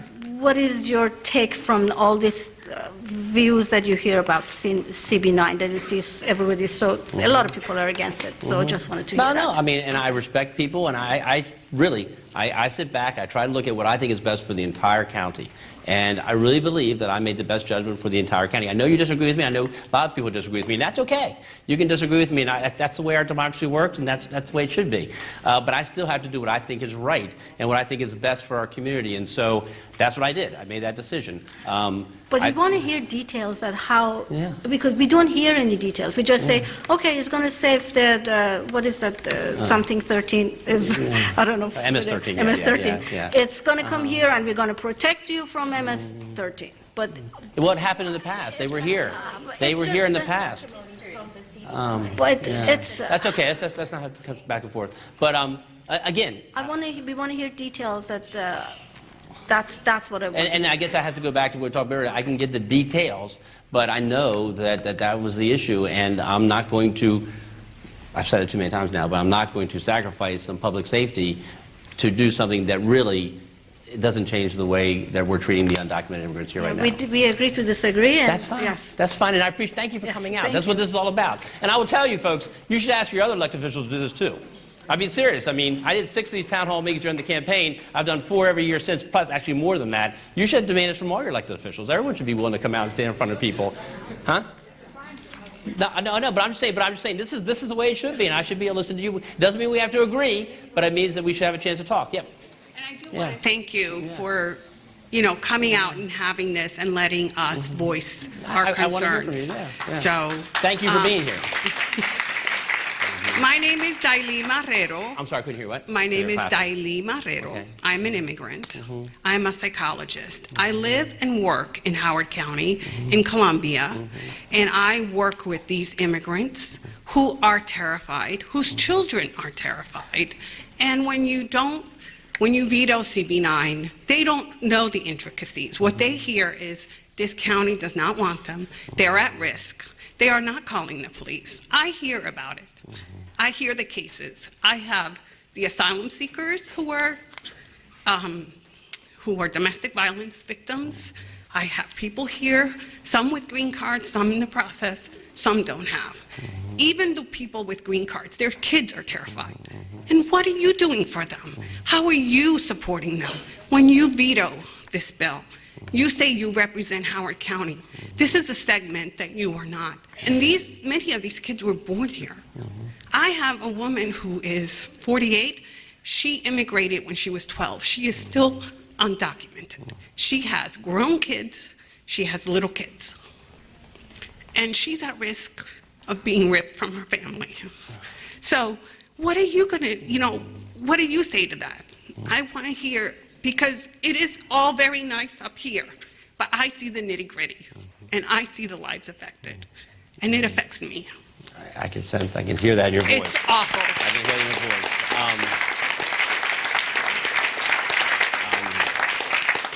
I want to continue to work with the immigrant community. I work very closely with Hector Garcia from Fern. I know he and I met actually today to talk, and he told me that he's had multiple discussions with the police department even before CB9, because they work very closely together to make sure the police department understands the issues affecting the immigrant community. And I think it's also important for those who may oppose CB9 who are here. The vast majority of people that Fern works for are documented. And there are a lot of people who are documented who are afraid. And there's clearly. They're afraid Yeah. to drive. Yeah. They're afraid to call the police. They're afraid to even travel and go on vacation. I had a woman cancel her trip because she was afraid that she would, and she was going to Las Vegas. Like, you know, she wasn't going international. So I guess I want to let you know that we're continuing to work closely with HopeWorks as well as Fern to work with these issues and to develop, you know, policies that will affect people. But I and want help you to people. understand, when you veto CB9, what gets to this community is they're not wanted here and they don't belong here. And I'm sorry. At this point in the process, after the override of the veto, what is needed is reparations and a change. We want responsibility taken and actions made in order to fix and move forward from this mistake that many of the people in our community feel is not the optimal way to progress and be civil. My bad. No, that's fine, that's fine. I appreciate it. Thank you for letting me know your thoughts. Thank you very much. Thank you.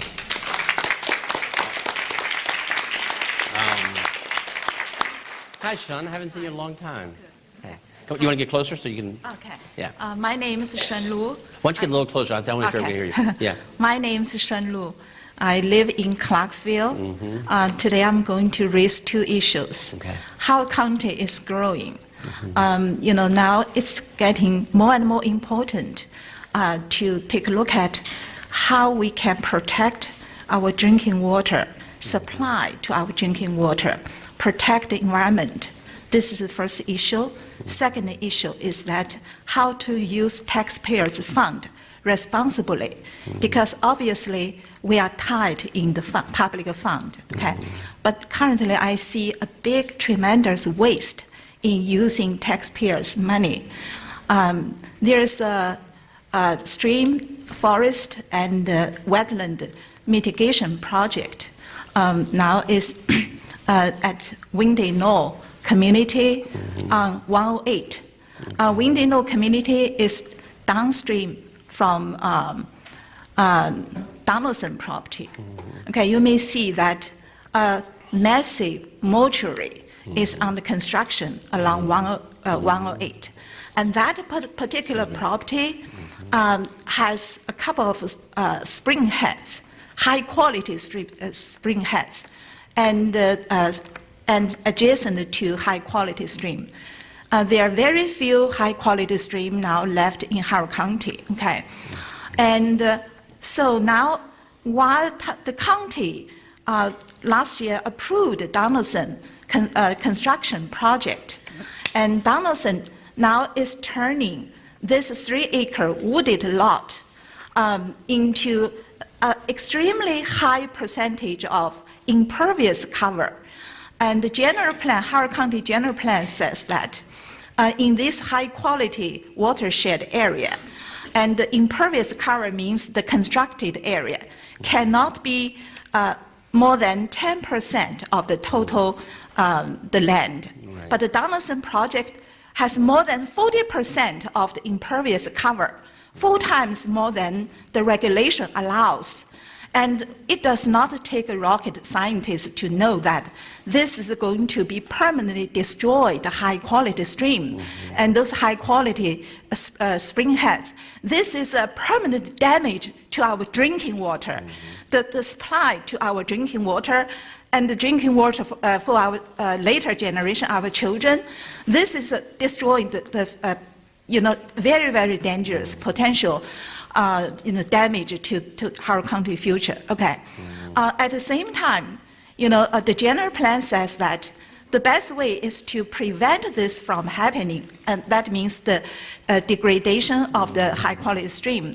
So it's most cost-effective way to prevent that than to treating the stream, mitigating the stream. But what's happening now is that county now will have a project. The starting budget is $1 million to treat that small portion of the stream buffer and forest downstream of Donaldson property. So this doesn't make sense. This is 1 million taxpayers' money, and the final budget may well above that. And how come that, at one hand, we use such amount of taxpayers' money to treat the stream while we approve this Donaldson project and let this degradation happen? How can our government protect our environment, protect the best interests of the public, not the development community? When I'm a realtor, I do not oppose any development, okay? We need normal, reasonable, well-planned development. We cannot just sacrifice the public interest to give up to the developers' interest. I know developers have money, they have big money. Money talks has to be stopped in Howard County. Okay. Thank you.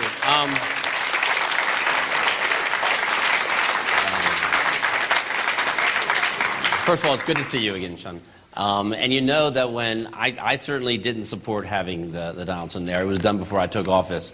And you know that we delayed it for over a year because we were trying to work with you and others to figure out what was going on there and make sure, because the time that we thought there was a stream there and had people come and check it. We had people from Maryland Department of Environment come out and check it. So we did everything we could to figure out a way to not let it go forward. And again, it had already been approved. I was just kind of delaying it by not signing a document. Seriously, that's all it was. I just didn't sign a document. And so it got to the point where we were told that there was no further that we could do, and that's why it ended up happening. I've met with you many times before, and I didn't support it. Yeah. When I say that, I really appreciate you did spend, time try to working on this. But when you proved this, actually, my personal opinion that you actually gave up your responsibility to protect the environment, protect the community. Actually, my question for you is that what is more important for you? The public interest or the developer's money? That's the question every public official need to ask. Okay, and I can tell you, it's always been what I think is best for the county. It's not developers' interests. It's not. It's I look out for what I think is the best thing for the county. And so, like I say, I tried the best I could to figure out. And I know Diane Wilson, who's here, my chief of staff, worked with you very closely. And we did an awful lot of work to try to figure out ways in which we could deal with that. But in the end, I was advised by the Office of Law that you just really can't. You have to. You don't have a right not to allow us to go forward. And so. That's kind of where we were. Well, I cannot agree with that. I know. And I appreciate it. We raised a very specific question. We try to, actually, this is what happened. The developer said that there were no wetlands, okay? Right, and then we went back and looked at it, Then our environment, we hired environment, we hired attorney. The resident paid. Right. Then our environment identified the wetland, the spring heads there. They tried to, cover up, okay? So that's the fact. Okay.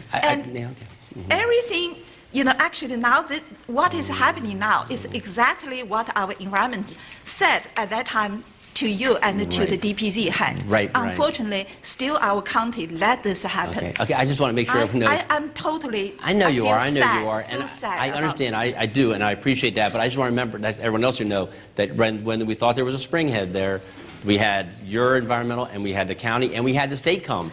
And the state said it was not. And I'm just letting you know. So we were going based upon the State Department of Environment said it was not a spring head. So we couldn't, that's why I didn't have any information. But DPZ didn't do right, and DPZ is under your leadership. Okay. Well, thank you, Sean. Thanks for coming out. Haven't seen you. Good to see you. Yeah. And actually, I missed that sign. We only have a few more minutes, but whoever's in line, we'll do the questions. But after that, I want to make sure the school knows that they can close up. Yep.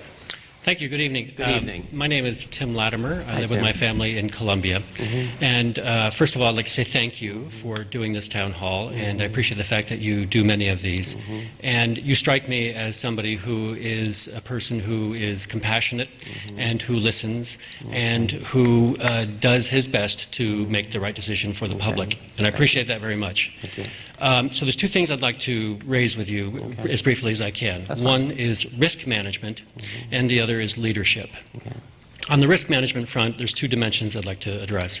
One is, as one who has worked for the last 30-plus years as an environmental planner and an environmental diplomat, I am convinced climate change is real. It poses risks that we have to address. And you and I are both old enough to remember Tip O'Neill and his famous stricture that all politics is local. That's a global issue, but it comes to ground right here locally. My wife and I attended your State of the County speech a few weeks ago. We listened with great interest. I heard you talk about resilience after what happened in Old Town Ellicott. What I didn't hear was what we are doing to combat climate change, both to mitigate the risks posed by climate change by promoting clean energy and low-carbon development in Howard County, and secondly, what we are doing to promote climate-resilient development. In the interest of time, I would welcome further information from your staff to learn more about that. If I can just let you know, we did have an energy task force, and they came back with a recommendation that they actually would like me to hire and start a position for an energy manager that would work with all the departments to figure out how they can better be efficient with their energy. And so that's something we're looking at right now. So there are things that we had that task force there for that reason, to give us ideas how we as a county government can do that. But we can certainly get back to you on more. Yeah, I'd be interested in learning more of those details. The other aspect of risk management comes back to being a parent of teenagers who are just now starting to drive. And as you've been there, you know what it's like. Now, the challenge that I have is I grew up in Southern California, and I was accustomed to being able to go out and drive and not worry about it as long as I was obeying the law. If I got pulled over, you know, it wasn't going to be a big deal. I have two children, one 18, the other about to turn 16. They're both now driving. They are both Latino in origin. We adopted them when we were living overseas. I worry about them. And what I'm hearing in your responses on this issue of CB9 is not entirely comforting, to be quite honest. Because my children are American citizens. And yet my wife and I are so concerned that our kids could get rousted when they're out driving, that they would be asked for their papers, not just their driver's license and vehicle registration, et cetera, but for their identity documents, their citizenship documents. Kids should not have to worry about going out at night to go to the mall and have a good time with their friends and worry about being pulled over and asked for their passport or other evidence of their citizenship. That takes me to the second point, and that is leadership and the tone that is set by the leadership in the county. Now, you might know that when there is an earthquake in or near the ocean, a tsunami can result. And usually when the tsunami is happening, when you're out on the open sea, the wave comes through, but it's just a slight ripple. You don't really see it. It's only when it gets close to land that that wave becomes a tsunami that then swamps islands and low-lying coastal areas. I think what you're seeing tonight with this turnout of people who put down their iPads and their television remotes to come out on a rainy night to speak with you about their profound concern about the actions that you and the council took on CB9, I think reflects that little ripple right now. And I think that perhaps when we get to 2018, that ripple, when it gets close to land, will become a wave. So I would urge you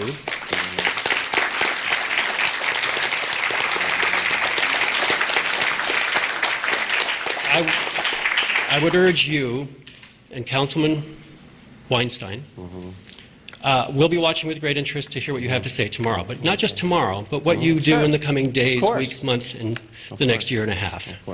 We will be looking for leadership. We'll be looking for the kind of tone that you are setting in the community when there is bigotry that is manifest, that we've all seen and know about. The tone that you set, the people here who are mobilized and are active and are not going away may become that tidal wave come November 2018. Well, thank you. Thank you for coming out. Thank you. Thank you. Thank you very much. Yes, ma'am. Well, maybe this will be quick because I wrote it all down. Okay, so Isn't it funny how that works that way? When you don't write down, you go a lot longer. Yeah. I'm nervous speaking in public. Oh, you're doing great. So I want to say that I appreciate your acknowledgement here tonight when the man with the data came up. That you acknowledged here tonight that there is no proof that sanctuary jurisdictions have higher crime rates than non-sanctuary ones. It is so nice to hear the truth being uttered and embraced by an elected official.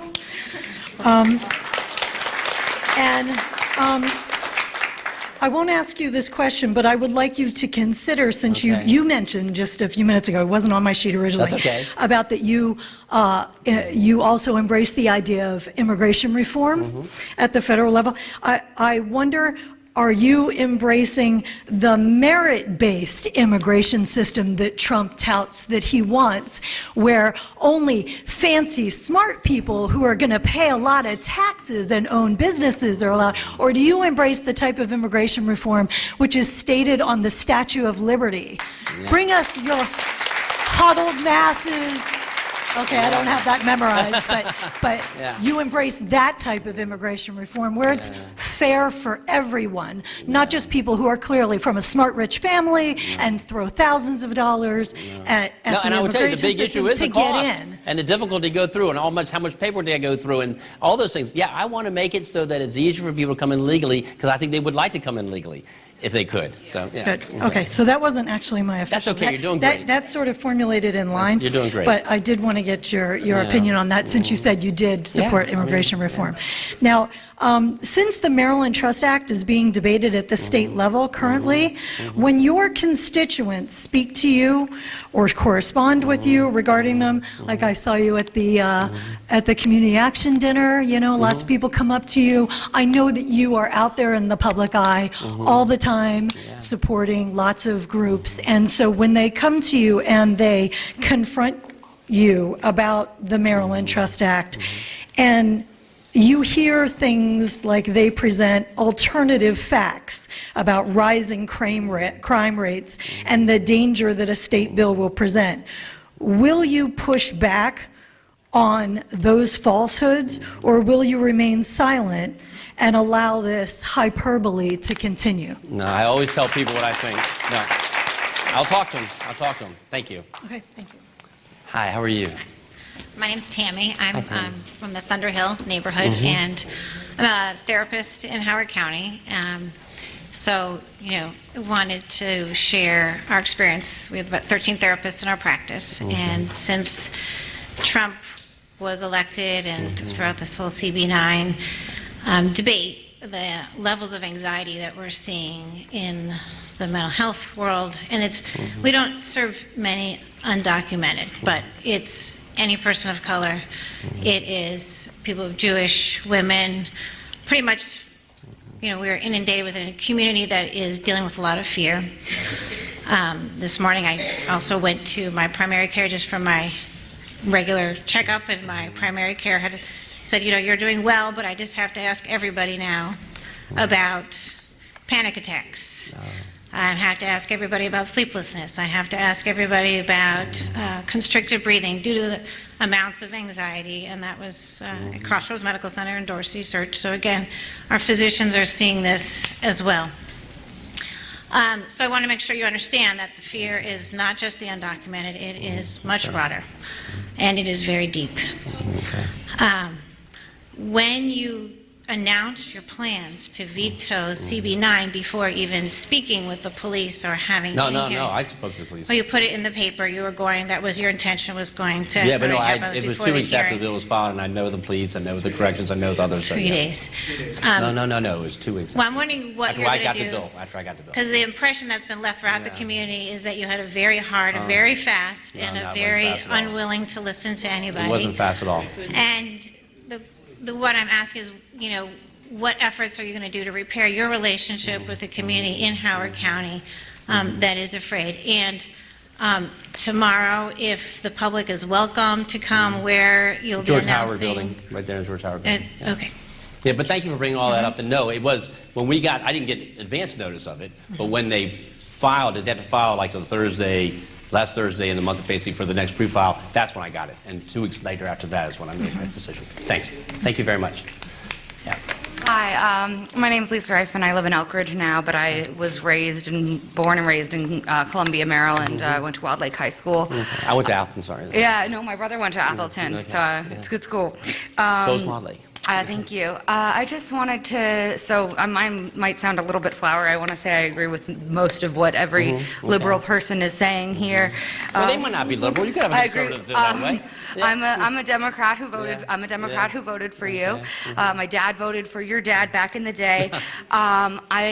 With the radicalization that is happening within the Republican Party right now, a lot of people are afraid of what's going to happen moving forward to this country, in this country.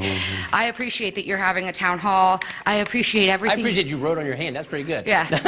I appreciate that you, everything you did for Ellicott City. I have a friend who lived in Ellicott City. He was displaced for 3 weeks, or maybe it might have been a month. But anyways, they had an apartment. Howard County paid for an apartment for him to live in. The Housing So- Commission. I want the Housing Commission. It was excellent. I like that you spoke up about the travel ban and that you're against that. I agree with the people who think that the CB9 veto was a mistake, and I believe in that Howard County should be a sanctuary city. But my main point in the flowery way is just that I see you as something different in the Republican Party, and I hope that we can look to you to help move it towards a more moderate, maybe 1990s Republican style. Thank you. Thank you. No, it's very kind. I don't really have a question. But thank you for, you don't have to have a question to comment. You can comment. But no, I appreciate that, and I think my dad was very similar. My dad, as some of you might know, was the first white person to join the NAACP of Howard County when he moved here in the 50s. He's still to this day the only white person to be president of the Howard County NAACP. And I see a former president back there, David Steele. Hey, David. And so, no, I mean, that's exactly where we come out. There's, used to call them Rockefeller Republicans. My dad has always said Matthias Republicans. But yeah, no, I'm very much a centrist, and there are plenty of people in the Republican Party who don't get mad at me, too. So, Oh, yeah, of thank you. course. Thanks a lot. Thank you. Thank you. Hi. Hi, I'm How are Kristen. you? Good, how are you doing? Thank you for coming out. Thank you. I live in Ellicott City. I'm terrified of public speaking, so I sorry. really didn't think I was going to be asking any questions tonight. That's okay. But when I was hearing some of your Yeah. answers, I felt like there was something I wanted to say. That's fine. Thank you for doing that. You said that the police in Howard County don't discriminate. It's impossible for any police force anywhere in the country to say that none of their officers discriminate against people. You don't see every interaction the police have with people. You're saying that there aren't complaints about discrimination, but when undocumented people are afraid of the police, they're also afraid to make complaints about the police. I do know several people that have been discriminated against because of their race and their perceived immigration status. I know a woman that was stopped. She was asked for her license. She gave it to the officer. He asked for her green card. I know another woman that gave her work permit, and the guy, even though it was a real work permit, he accused her of having a fake work permit. He said, "You probably bought it at Langley Park." He was harassing her. And I told these people I thought they should make complaints, but they were scared. So this is what my question is. My Sure, question thank is, you. since CV9 was vetoed, what will you do to ensure that undocumented immigrants feel safe to make complaints when they are discriminated against without fear of being retaliated against? And again, I know I feel bad, but that's where we're going to come out with our action plan tomorrow. Council Chair John Weinstein and I, and others will be there too. And when I was talking about hearing it, when I talked to Hector Garcia at Fern, and he tells me that he hasn't heard of a complaint. That's when I say that. So There are yeah. complaints, I know, I'm but not people, disagreeing, but I'm saying that's what I hear. I guess what I'm saying is Yeah. people are afraid to go forward with it. I appreciate. Thank you for coming up, and thanks for coming up and saying something. I appreciate it. Okay. I said tomorrow we'll have the action plan tomorrow. I really don't feel like it's appropriate to do it when the councilman's not here. Yeah. My name's Michelle Mercer. I've lived in the county since 1976. I That's a good raised year. my I two graduated from high school. children. Yeah. Raised my two children here. I have 4 grandchildren who live in Howard County, and my concern is the Howard County school situation. So we've talked a lot about how the overcrowded schools, and in your Columbia Town Hall, you said that we have time to prepare the public facilities to keep pace with the 5,000 plus units proposed for downtown Columbia. But it sounds like we're not even keeping up with the pace that we have. And it's not just crowded schools, it's some of the older schools who are not being renovated on time. And so you're building very expensive, state-of-the-art schools, brand new ones, while the older schools have substandard facilities. So that's my concern. Again, and I appreciate you bringing that up. But I want to say about downtown Columbia, that's like over a 10-year period. It's not they're all going to come tomorrow, the 5,500. But I appreciate that. No, we are. The school system provides us with their plans, and there have been a lot of schools that have been renovated recently throughout the county. And so they are looking at renovating some of the older schools and then looking, of course, building some new ones. But yeah. And Hammond was pushed back 8 more years. Well, 8 again. years. 8 years. Okay. So if you start developing the county some more, when is it ever going to fit in there? No, I appreciate it. Thank you. Again, that's a decision the school system makes. But yeah, thanks. You are the lucky. Yeah, the last. The lucky last person. Right, So last thank ones. you. Hello. Say hi. Just say hi. Hi. I miss those days. Hi, my name's Erin. I live. I actually live right across 29. Ice Crystal, that way over there.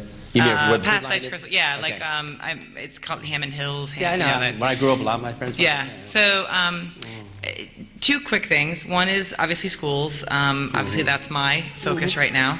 Makes sense.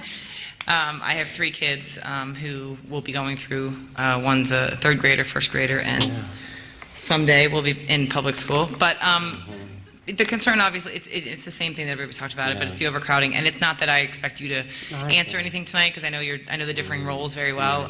But what I would like you to just hear is that parents are supportive of thinking outside the box.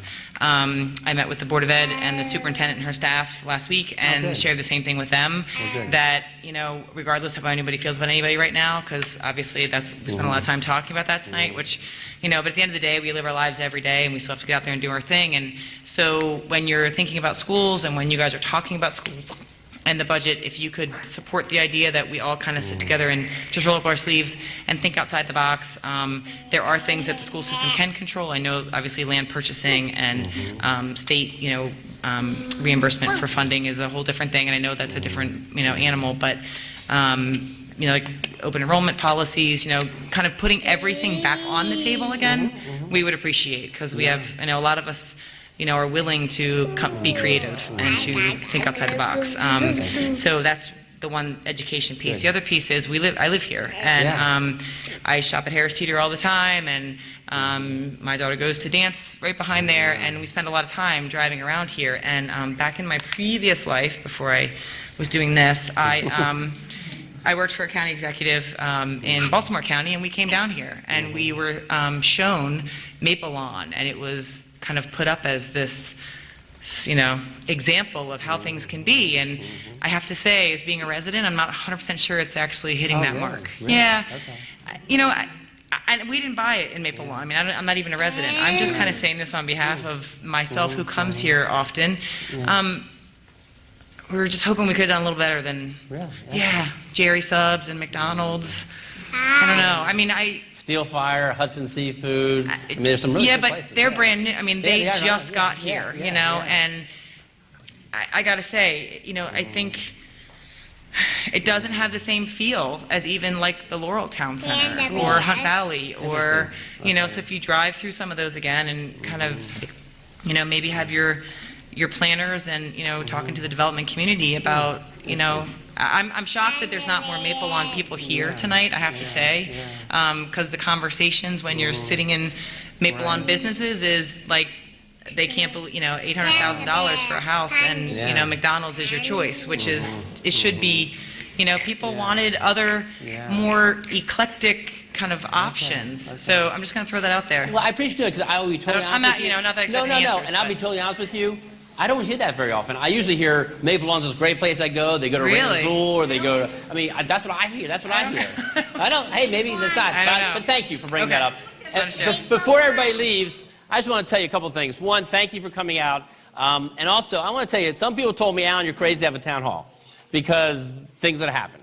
And I said, I do town halls. And I appreciate the fact that while we may disagree on an issue, every single person was civil. And I think that's important for us to have a conversation in our community. So whether we agree or don't agree, I appreciate the fact that you came forward to speak, some of you who didn't plan on it, and also the fact that everybody was civil to each other. No one stopped someone from being able to speak, or no one harassed anyone. Thank you, and have a good evening.